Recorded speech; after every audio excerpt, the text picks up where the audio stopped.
Hello, very good morning, student.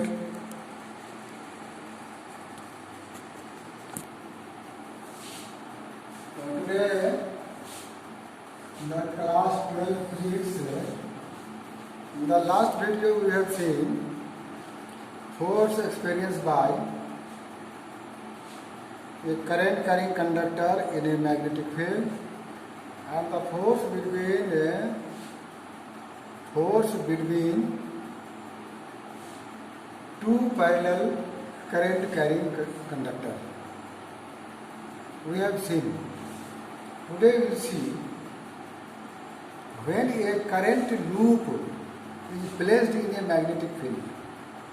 Current loop क्या है? मान लीजिए कोई वायर है, रेजिस्टेंट वायर है, इसको अगर हम लोग किसी मैग्नेटिक फील्ड में रखें, इससे करंट पास कराएं, तो ये conductor will experience force experience करेगा पक्का। और इस फोर्स का वैल्यू जो है क्या था, ILB और ये साइन थीटा ऐसा था। अगर ये दोनों एक से 90 डिग्री होगा तो साइन थीटा का वैल्यू कम हो जाएगा और ILB लगेगा। लेकिन इसी अगर कोई मैग्नेटिक फील्ड है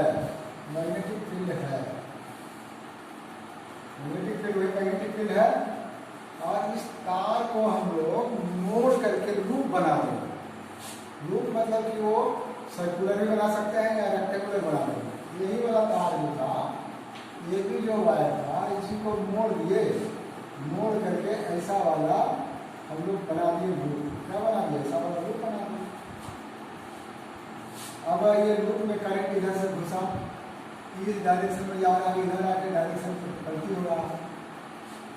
यहाँ क्या एक डायरेक्शन जा रहा है।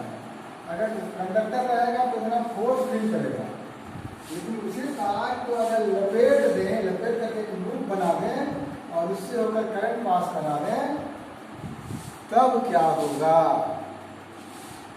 तब होगा इसमें लगेगा टॉर्क। क्या लगेगा? टॉर्क।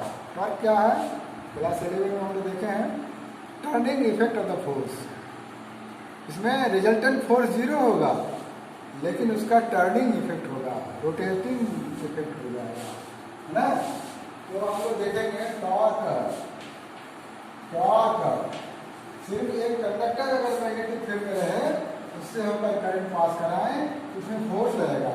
लेकिन उसी कंडक्टर को लपेट करके या तो रेक्टेंगुलर फॉर्म में बना दो, चाहे सर्कुलर फॉर्म का लूप बना दो, तब फोर्स नहीं लगेगा, रिजल्टेंट फोर्स 0 होगा, लेकिन वो घूमेगा, turning effect of the force. और ये जो नेचर का फेनोमेना है, नेचर में ऑकर होता है, इस फैक्ट को ले करके एक डिवाइस बनाया गया है।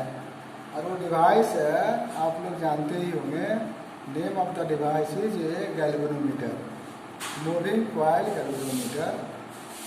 अगला वीडियो में हम लोग देखेंगे।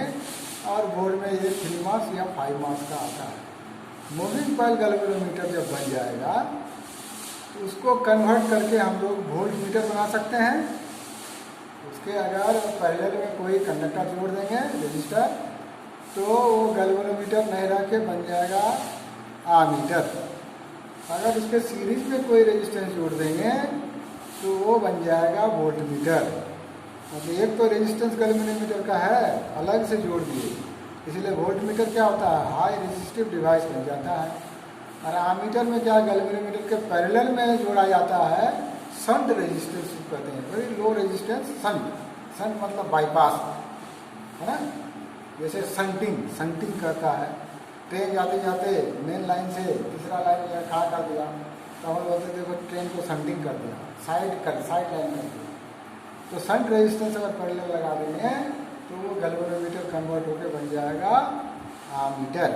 और ammeter can be use to measure the electric current in the circuit, and voltmeter is use to measure the potential difference between 2 points या across the end of the resistor, conductor, something. और लेकिन उसके पीछे जो principal है वो काम करता है, यही प्रिंसिपल कि करंट कॉइल है, तो मैग्नेटिक फील्ड में अगर रखें तो it will experience torque, torque experience होगा तो टर्निंग इफेक्ट होगा, तब ये क्या करेगा, टर्न करेगा, ऐसे ऐसे घूमेगा। तो क्या होगा उसको हम लोग देखते हैं, है ना।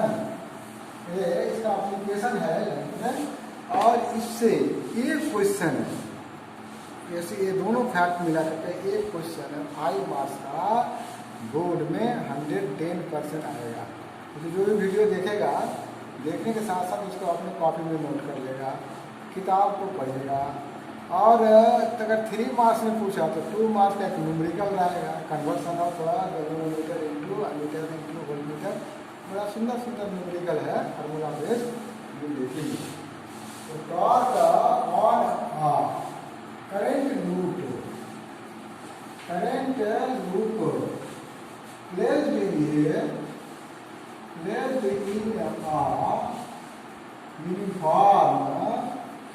uniform magnetic field,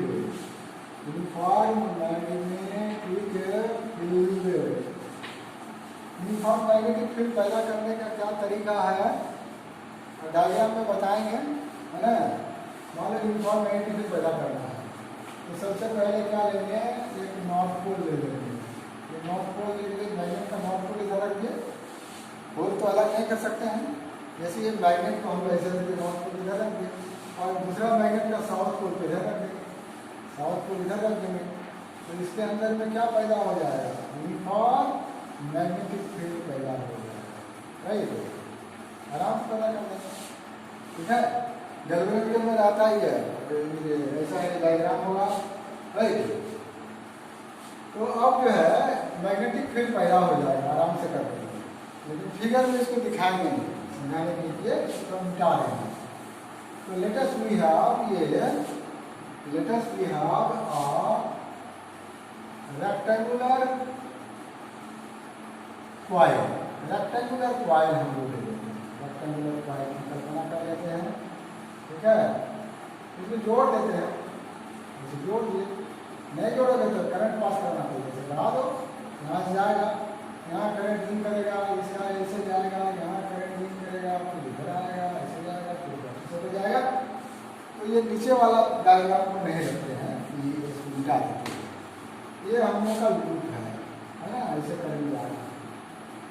चाहिए यूनिफॉर्म मैग्नेटिक फील्ड चाहिए, और ये लूप का जो है फेस है, इसका लेंथ जो है मान लो L है, और इसका ब्रेथ जो है मान लो क्या है, B है, B ब्रेथ है ना।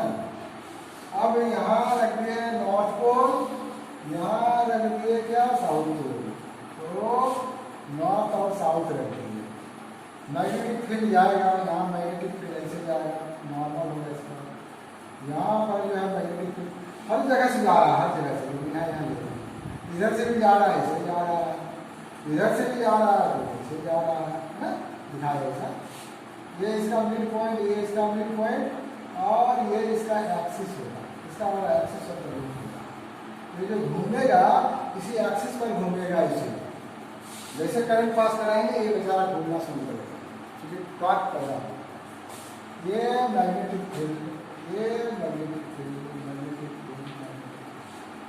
कॉइल के फेस पर जो नॉर्मल है, ये नॉर्मल और मैग्नेटिक फील्ड के बीच का डायरेक्शन थीटा, और यहाँ भी नॉर्मल होगा M, और ये एंगल भी थीटा होगा, ये एंगल 90 होगा, ये एंगल भी 90 होगा, ठीक है। मैग्नेटिक फील्ड जा रहा है, करंट इधर चल रहा है, ठीक है। इसको नहीं रखेंगे, इसको समझने की बात, फील्ड पैदा हुआ है, ऐसे जाएगा तो इधर नॉर्थ पोल है। अब देखो इसमें क्या क्या फोर्स लगेगा। सपोज यहाँ एक फोर्स लग रहा है F1 इस कंडक्टर पर, अब ये कंडक्टर वाला पार्ट किसमें रखा हुआ, मैग्नेटिक फील्ड में रखा हुआ, तो वही current conductor in place in magnetic field it experience a force.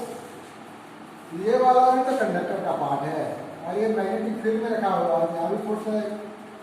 Force का डायरेक्शन क्या होगा, देखो करंट इधर आ रहा है, फील्ड इधर जा रहा है, फोर्स किधर लगेगा, देखो ये है फील्ड, ये है करंट, फोर्स किधर लगेगा, ऊपर की ओर लगेगा, ऊपर की ओर लगेगा। तो इसको हम लोग कैसे दिखाएंगे, इसे दिखाना संभव नहीं है, ये इधर में फोर्स लगेगा, मान लो F2 फोर्स लग गया, यहाँ भी फोर्स लगेगा, ये कंडक्टर है और ये फील्ड है, ये मैग्नेटिक फील्ड है और ये करंट जा रहा है इधर, फोर्स किधर जाएगा, ये डाउनवर्ड में जाएगा, फोर्स किस तरह जाएगा। यहाँ देखो ये फील्ड है और करंट उधर जा रहा है, तो फोर्स किधर जाएगा, नीचे, ये लग रहा है इधर नीचे लग रहा है, तो इसको दिखा देते हैं किधर, ऐसे दिखा देते हैं, ये F फोर्स, ये वाला फोर्स लग रहा है ऊपर, ये वाला फोर्स लग रहा है नीचे, ये दोनों मिलकर क्या करेगा, equal and opposite force make एक कपल, क्या बनाता है, कपल बनाता है। और कपल का काम क्या कहा है, equal and opposite force that results the turning it, लेकिन एक फोर्स ऊपर है एक फोर्स नीचे है, एक्सिस के अलोंग है, एक्सिस के अलोंग है, F का डायरेक्शन ऊपर है, F3 का डायरेक्शन नीचे है, इक्वल एंड अपोजिट है और सेम लाइन है, तो रिजल्टेंट क्या होगा, जीरो, मतलब ये दोनों जो है एक दूसरे के बराबर है और अपोजिट डायरेक्शन में है, तो कैंसिल आउट हो जाएगा। लेकिन F2 और F3 जो है ये तो सबसे पहले निकालेंगे F1 का वैल्यू क्या होगा, F1 वेक्टर फॉर्मूला याद रखो, force experience by current conductor I L cross क्या होता था B, तो यहाँ देखो I करंट जा रहा है, ये क्या है, नाम दे देते हैं P Q R और S, तो ये कंडक्टर है, ये डायरेक्शन है, मतलब हो गया P Q, multi product of किसका होगा, मैग्नेटिक फील्ड B होगा। इसको अगर सॉल्व करें तो ये F1 बराबर I, ये हो गया P Q का मतलब है ये वाला वैल्यू है, कितना लेंथ है B वैल्यू, तो B क्रॉस कितना हो गया B, तो F1 बराबर I, इसको करेंगे B, कैपिटल B का मैग्नेटिक फील्ड, स्मॉल b मतलब ब्रेथ ऑफ द कॉइल, और क्या होगा साइन ऑफ थीटा, मतलब प्रोडक्ट है ना इक्वेशन में, ये साइन थीटा ना, ये करंट है इसके बीच, ये पूरा एंगल कितना है 90 डिग्री है, ये एंगल कितना होगा थीटा माइनस 90 माइनस थीटा, तो ये हो गया कितना 90 डिग्री माइनस क्या होगा थीटा, ये वाला एंगल थीटा है, तो ये एंगल क्या होगा, ये पूरा 90 है, ये नॉर्मल है सरफेस का, ये 90 माइनस कितना है थीटा, इसको अगर सॉल्व करेंगे तो F1 बराबर मैग्नीट्यूड ले लीजिए, मैग्नीट्यूड आ गया, जब क्रॉस हट गया तो मैग्नीट्यूड हो गया, F1 बराबर हो गया IBB और ये हो गया कितना cos ऑफ थीटा, इक्वेशन 1। अब इस जगह पर आ जाओ, this is the direction of the field, this is the direction of the current and this is the direction of the force, F2 इधर लगेगा। now this F2 बराबर I और ये लेंथ ऑफ द कंडक्टर कितना है L है, L हो गया और B हो गया साइन थीटा, साइन थीटा कितना होगा, ये थीटा 90 डिग्री मतलब हो गया ILB रहेगा इक्वेशन सेकेंड।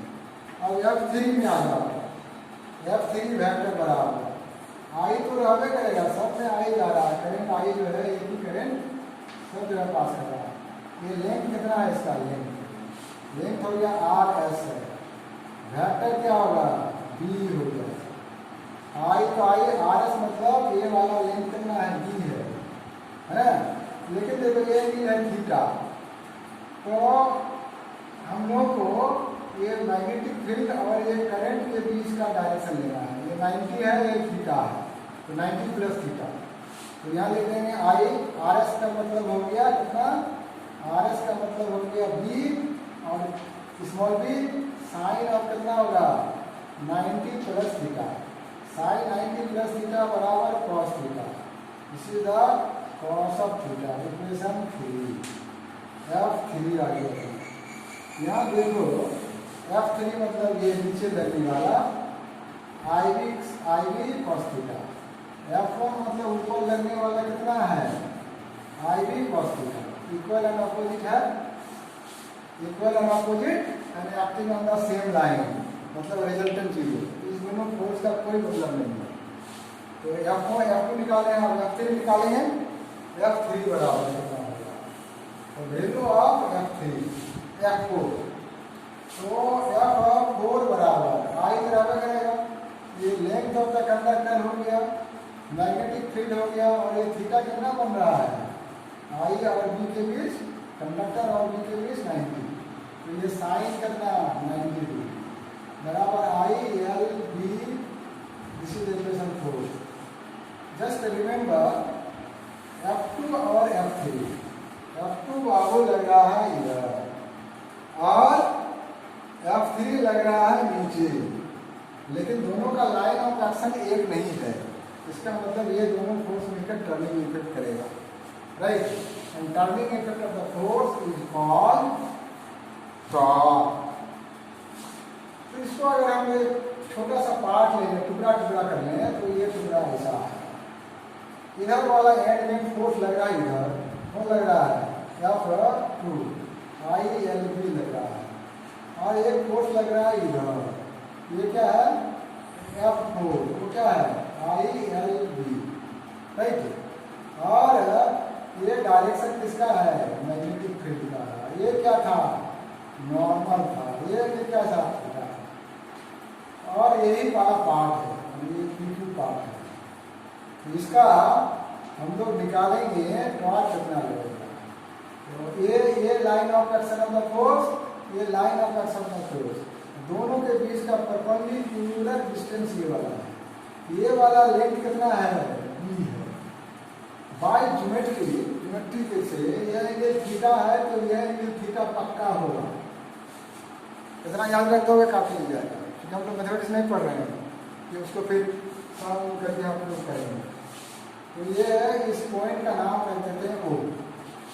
इस एंगल में इसको निकालेंगे, तो साइन ऑफ थीटा बराबर कितना होगा, साइन ऑफ थीटा बराबर परपेंडिकुलर बाय क्या होगा, हाइपोटेनस, मतलब OQ बाय का हाइपोटेनस हो जाएगा PQ, इसलिए OQ बराबर PQ into sine of theta. OQ बराबर PQ कितना है, B के बराबर है, और ये साइन ऑफ थीटा। OQ है क्या, perpendicular distance between the line of action of the force.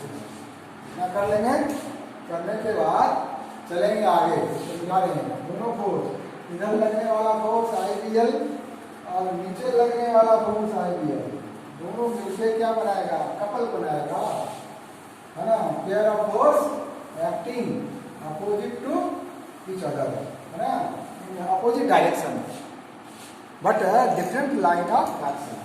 तो कितना टॉर्क लगेगा, टॉर्क एक्सपीरियंस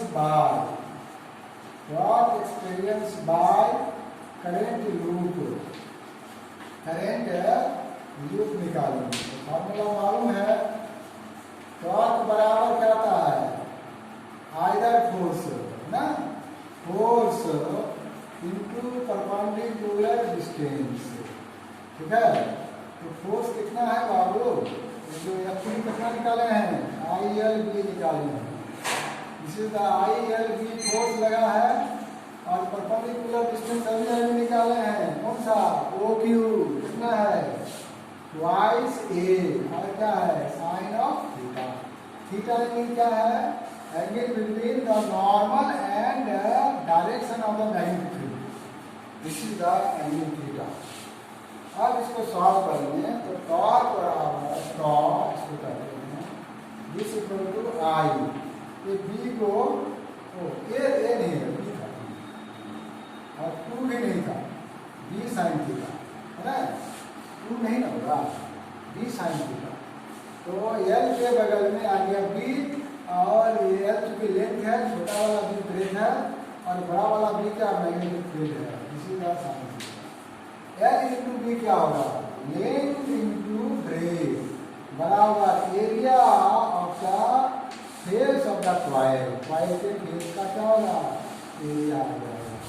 तो दिस इक्वल टू I, और ये बन जाएगा A, B sine of theta, इसी का टॉर्क।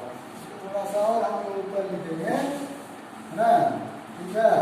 ऊपर लिखते हैं तो डॉट बराबर इसको लिख देंगे आई बी ए, बी को पहले लिखे तो बाद में लिखे, ए भी था इसको बी ए कर दिए और ये हो गया साइन ऑफ थीटा।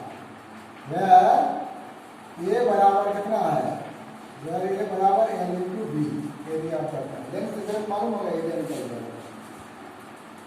क्या इसको हम लोग ऐसा करते हैं, आई ए ऐसे ही रहेगा, I A into B sine of theta. एक टर्म के लिए कॉइल जो बनेगा ये लूप, इसमें बहुत सारा टर्म बनेगा, है ना।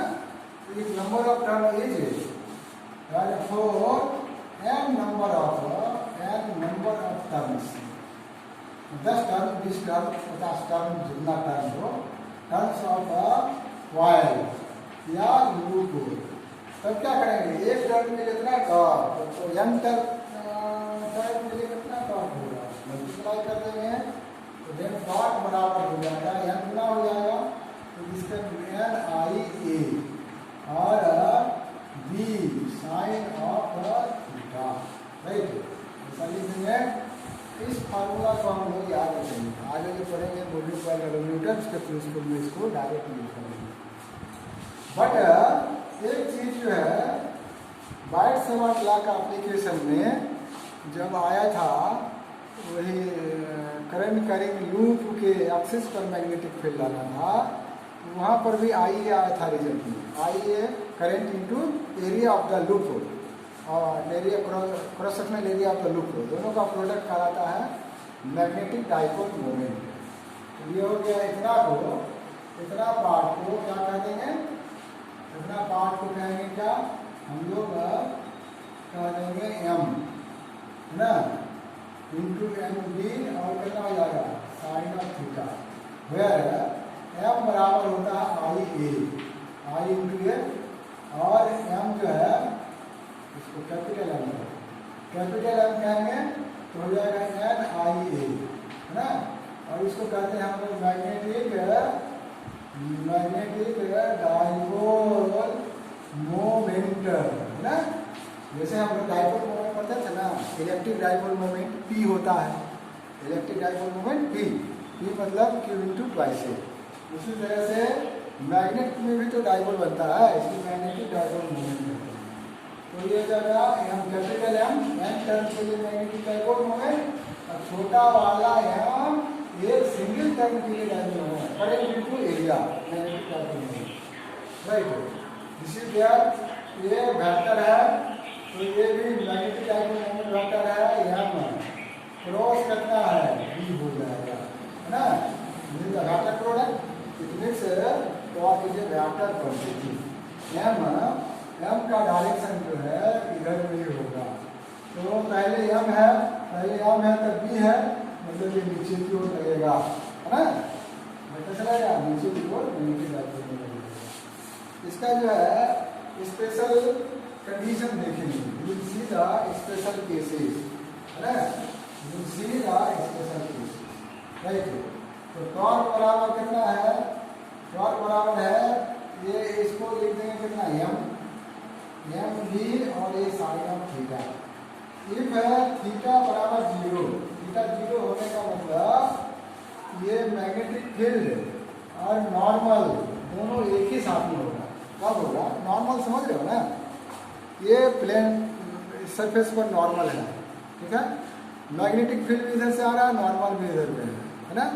इसका मतलब प्लेन पर परपेंडिकुलर है फील्ड, तो जब थीटा 0 होगा तो साइन थीटा का वैल्यू 0, तो कॉट का वैल्यू क्या आ जाएगा 0 हो जाएगा।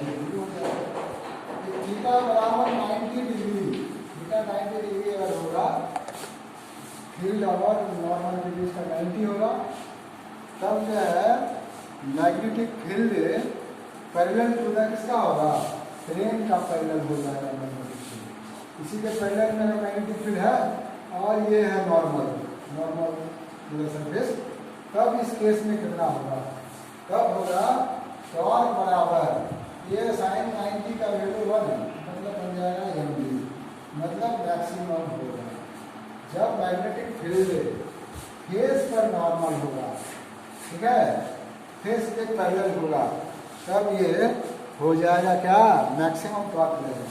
जैसे यही है कॉइल, ऐसे है और फिर भी इधर जा रहा है, तो नॉर्मल ऐसे है, मैक्सिमम टॉर्क लगेगा। और घूम करके ऐसे हो गया, तो ये अब देखो कि नॉर्मल और फिर एक डायरेक्शन में हो गया, तब इस समय टॉर्क क्या हो जाएगा, 0 हो जाएगा। जैसे जैसे होगा टॉर्क के मैक्सिमम हो जाएगा, है। This is there. इसका कंक्लूजन क्या होगा, when a current carrying loop is placed in a magnetic field, it experiences a torque. When ऊपर लिख देते हैं, इसका कंक्लूजन लिख देते हैं ऊपर, और यही कंक्लूजन बन जाएगा principle of moving coil galvanometer, right. तो when conclusion of conclusion, so when current carrying loop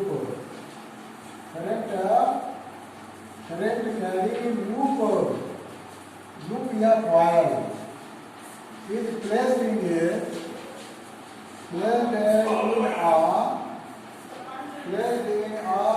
uniform magnetic field. Uniform magnetic field. It experience क्या, टॉर्क एक्सपीरियंस करेगा, और यही लाइन बन जाएगा मूविंग कॉइल गैल्वेनोमीटर का प्रिंसिपल। और इस फार्मूला पर, ये जो फार्मूला है, इस पर जो है फार्मूला बेस्ड एक दो न्यूमेरिकल बनाना है, और एग्जाम्पल को पहले बनाना है, सॉल्व किया वाले को बनाना है, और अनसॉल्व को पहले ट्राई नहीं करना है, नहीं तो फंस जाओगे। Thank you very much.